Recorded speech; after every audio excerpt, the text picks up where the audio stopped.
months ago today marked the first ever edition of WrestleRant. Now, 40 editions later, I welcome you WrestleRanters to WrestleRant edition number 41 with me as your host, Bleacher Report feature Columnist Level 2, Graham GSM Matthews, for today's huge aftermath show for WrestleMania 28. And if today's WrestleRant podcast is just as epic as last night's WrestleMania pay-per-view was, we are in for a great show today. Now, I was marking out left and right last night. I am super excited right now for tonight's Monday Night Raw, and I will tell you exactly why. Before we begin, I know it was reported last Friday that we might be seeing the reappearance of Brock Lesnar back in WWE, former UFC heavyweight champion. Now, that didn't come to fruition at WrestleMania, but that may come to fruition here tonight. Unless it's an April Fool's joke on the hands of WWE, I certainly hope not, but I hope to see him tonight on Monday Night Raw. I heard he signed a full-year contract with WWE, not a full-time contract, but that remains to be seen. So now let's get right down to the show. Now, on my way to the show, I got at the place that I was watching WrestleMania. I was watching at a friend's house. Big WrestleMania party. I really enjoyed it. So a lot of the people that I was watching with really enhanced the product for me. A lot of laughs and all that good stuff. So always an awesome time to be sharing WrestleMania with those people that also know what they're watching. So the pre-show, it started at 6:30, the tag team title match. Primo and Epico successfully defended their WWE Tag Team Championships against the Usos and the newly formed team of Justin Gabriel and Tyson Kidd. So since I didn't get to my destination until 7:15 Eastern Time, I was unable to see this match, but I was glad that Primo and Epico retained the titles. But at one point, I do hope to see the Usos win the reverse WWE Tag Team Championships. They certainly deserve it.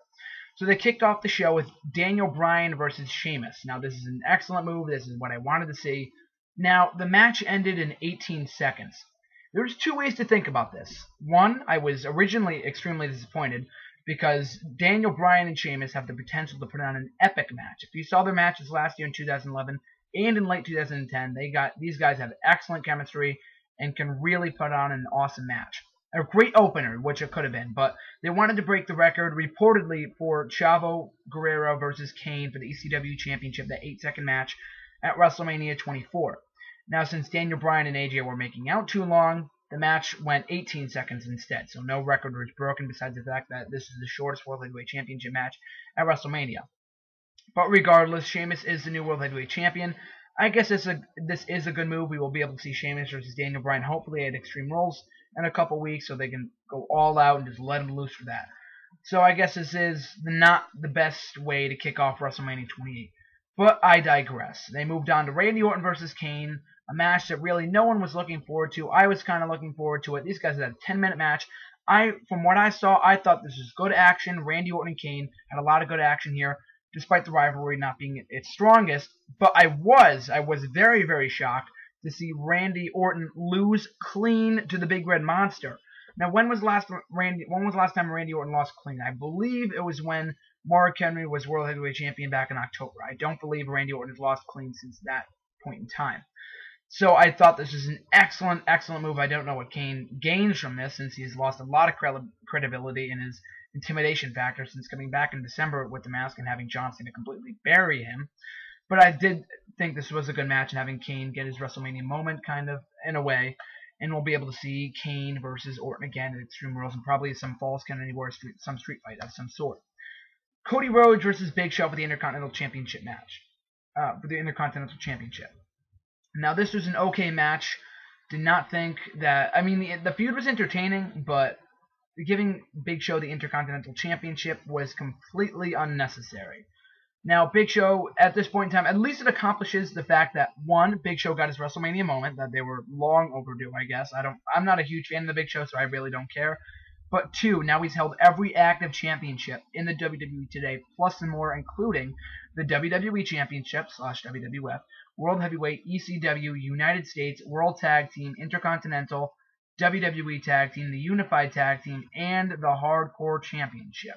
So that is a tremendous feat. Not to mention the WCW Championship as well. So that is a tremendous feat. Congratulations to Big Show. I just didn't want to see Cody Rhodes' 8-month reign as IC Champion end in this fashion.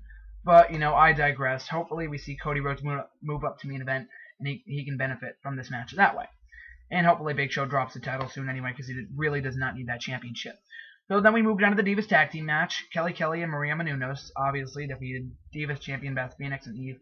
Not a lot to say about this match. It actually went longer than the World Heavyweight Championship match. That was the first, so I never thought I'd say that. But this tag team match, it was okay. The only big spot that I was kind of shocked with was when Kelly did that that flip off the top rope into a seated senton into Beth Phoenix. I thought that was pretty cool. But besides that, typical Divas match, not terrible. Maria Menounos, I give props to her for after breaking her ribs last week on Dancing with the Stars in preparation for Dancing with the Stars.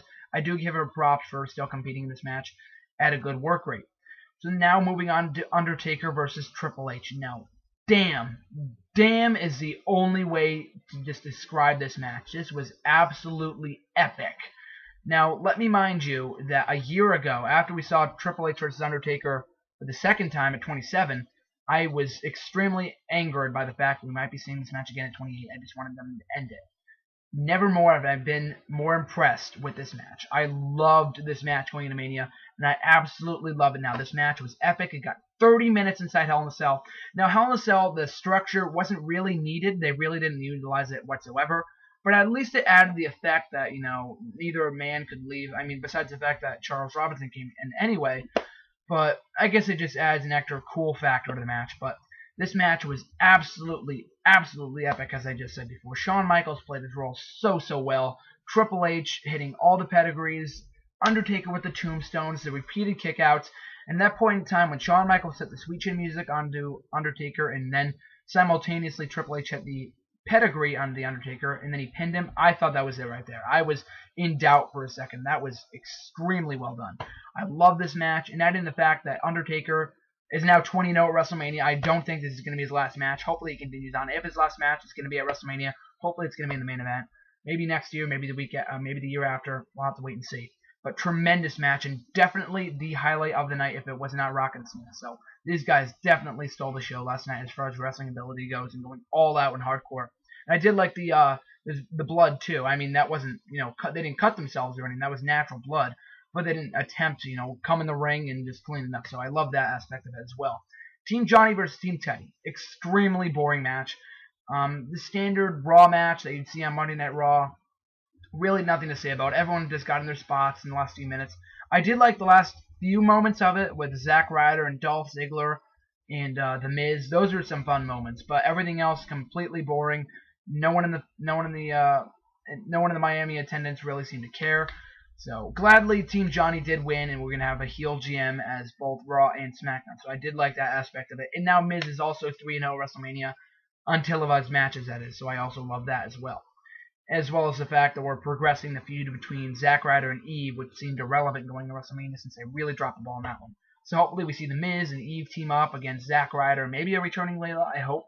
That'd be awesome. So, hopefully, we see something along those lines going into this month's Extreme Rules pay-per-view. Also, right after that, Punk versus Jericho. Now, this wasn't the mind-blowing match that I thought it would be, merely due to the fact I didn't enjoy as much as I thought I would have, merely due to the fact that the crowd was just dead for the entire thing. And I can't blame them. Merely due to the fact that Undertaker versus Triple H took place before this. But this match was awesome regardless. Don't get me wrong. This match was awesome. This match was very, very good.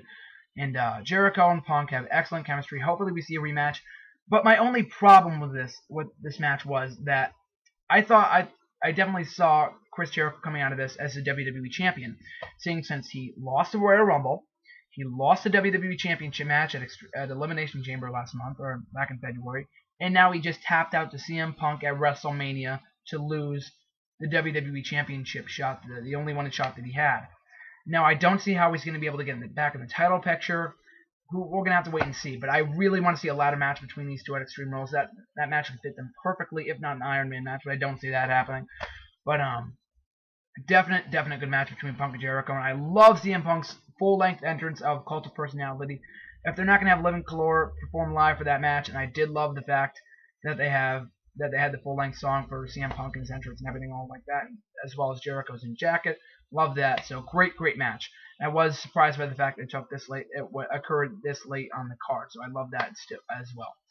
So right after that, we had the Brodus Clay segment. I did not see this coming. I heard reports that Brodus Clay was going to be on the WrestleMania card in some fashion, but I didn't think they were true. But I did think this is a good segment. People were like, oh, this is wasteful. I hate Brodus now. This is boring, unentertaining. I liked it. I thought it was pretty funny having his mama come out. I thought Shelton Benjamin's mama was going to come out during this, but I guess not. But still, I thought this was definitely an effective way of getting Brodus on the WrestleMania card, and hopefully it gets a feud after WrestleMania. Or at least, since it's after WrestleMania, maybe starting tonight on Raw and whatnot. We also had the WWE Hall of Famers come out at one point in the show. Very well done. They always do this. Edge started tearing up during one point during the segment with the Hall of Famers. So I also love the Ric Flair appearance as well. I love that he was in WrestleMania 24 on the live stream. Obviously, there were no TNA chants or anything like that. I wish there would have been, and they didn't mention it or anything like that. But I did love the fact that they got Ric Flair in there, and Edge got a standing ovation that he so rightfully deserves. So check the Hall of Fame tonight, by the way, on Monday Night Raw, the hour before Monday Night Raw, 8 Eastern Time on the USA Network. Definitely tune into that. So now, time for Rock versus Cena. Man, oh my God. Just like the Triple H versus Shawn Michaels match, all I got to say, got to quote Ron Simmons here, damn, this match was awesome. This match was certainly epic. There's just, I'm just speechless when it comes to Rock and Cena. This match was very well done. The story here was at its best. These guys both hit both of their finishers. I had to rewind the match at one point in time because my recording stopped because I was watching it on delay. So I apologize. I wasn't tweeting live last night as promised because I was watching it on delay. I didn't want to spoil it for myself. So very good match between these two. I loved it. Awesome match between Cena, and I'm very genuinely surprised that John Cena lost clean to The Rock, which is something that I thought I'd never see. So maybe now John Cena finally gets that vulnerability factor that he's been missing for years now. So wow, this match was definitely epic and the best way to close out WrestleMania with The Rock victory. But look at it this way. The Rock victory. Okay, the fans go home happy. I went home happy. A lot of other Team Bring It fans went home happy. But where does that leave John Cena? I mean, John Cena is going to be staying tomorrow night. What the hell? He could be named the new #1 contender for the WWE Championship. Who knows? Rock goes back to Hollywood, or so we presume. So what does this match really do? Rock proves he's the best of all time by defeating Hulk Hogan, Stone Cold Steve Austin, and John Cena. So I love that aspect of it. But what do we do now from WrestleMania on? So I'm really intrigued with that. Tune in tonight on Monday Night Raw at 9 Eastern Time on the USA Network to find out all the answers to those questions and more. So overall, this wasn't the most epic WrestleMania that I thought we'd be witnessing. I don't think this surpasses WrestleMania 17, but it definitely surpassed WrestleMania 27. I think it beat out 26 just by a little bit. Definitely beat out 25. And probably, I want to say it kind of beat out 24 as well, because I thought this WrestleMania was definitely one of the best in recent memory. The top 3 matches between Punk and Jericho, Rock and Cena, and H Undertaker were the most memorable matches on the card. Everything else was throwaway. Not terrible, but it was just throwaway to the point where no one's going to remember it anyway, because these top 3 matches just surpassed it all, and it's definitely going to be the memorable points of the show. So I love this show, marking out all night long, went home a happy fan. So as I said, tune in tonight on Raw to see where they go from here. It's now time for my shameless plugs. You guys can catch me at nextdoorwrestling.weebly.com for all the WWE, TNA, rumors, recaps, and more, as well as all the WrestleMania fallout, as I just said, nextdoorwrestling.weebly.com. So go check that out. New stuff, all the pages coming soon. Also, follow me on Twitter at @save_us_GSM. Find me on Bleacher Report at GrahamGSM Matthews in the links below. Find me on YouTube. We're on YouTube. What am I saying? So make sure you subscribe to me, and I really do appreciate all the views and everything else support. Dance videos will be coming down for the next couple of weeks. No dance videos for at least another month or so. We're gonna have to wait and see about that. Make sure you tune in to this week's spoilers at blogtalkradio.com/spoilers podcast for this week's interview with WWE Tough Enough's Martin, who broke his ankle during the course of the show. We're going to be having him on in a refute from Luke Robinson's comments from a couple weeks ago. So go check that out. Also, thank you for watching the show, WrestleRant and Spoilers, because we just surpassed our huge live listening record. So thank you for tuning in to that, and make sure you tune in this Thursday at 11 p.m., I believe, is Good Friday. So I won't see you guys until Easter, until next week. So enjoy your Easter holiday, and as well as enjoy the rest of your week. So this is GSM signing out. Till next time, guys.